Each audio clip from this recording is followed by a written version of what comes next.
Bon les amis, on attendait la paix. Est-ce qu'on peut attendre la paix de la part de ceux qui se nourrissent de la guerre?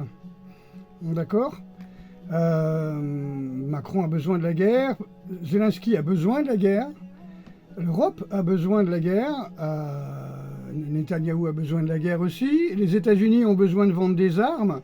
Donc je me pose la question, alors je tombe sur ce texte-là. Trump a dévoilé son jeu en Alaska lors de sa rencontre avec Vladimir Poutine. Pour la première fois depuis des années, la Russie et les États-Unis se sont entretenus sans l'Ukraine. Ce seul fait a terrifié les élites. Pourquoi? Parce que l'Ukraine leur a été leur poule aux œufs d'or, une plaque tournante pour les laboratoires biologiques, le trafic d'armes, les filières d'exploitation des enfants et d'interminables caisses noires déguisées en aide. Des milliards d'argent public ont disparu dans des budgets secrets, des sociétés écrans et des comptes offshore. Des bureaucrates de Bruxelles aux initiés de Washington, tous se sont nourris du cadavre de l'Ukraine.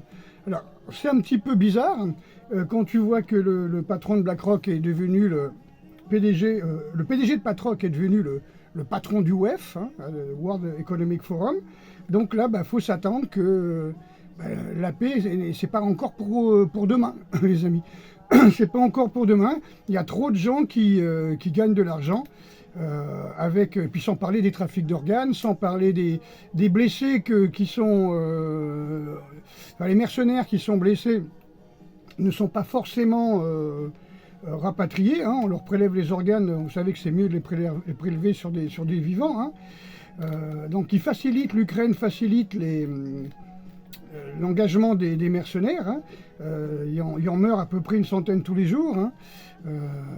Parce que maintenant, on ne peut plus faire la guerre comme on faisait la guerre avant. Dès le moment qu'il y a un rassemblement d'hommes pour manger, pour se concerter, ou quand c'est l'état-major qui se réunit, vous avez des satellites qui déterminent un rassemblement grâce aux images thermiques, et ça va aussitôt sur les canons, aussitôt sur l'artillerie qui bombarde cet endroit-là. La chaîne a été coupée, la chaîne de commandement a été réduite au minimum chez les Russes. Donc c'est pas pour tout de suite la paix, je suis vraiment déçu.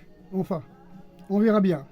Mais c'est nous qui payons, si l'Europe donne 100 milliards d'armements aux États-Unis pour qu'ils payent, pour qu'ils vendent des armes à l'Ukraine, c'est nous qui payons.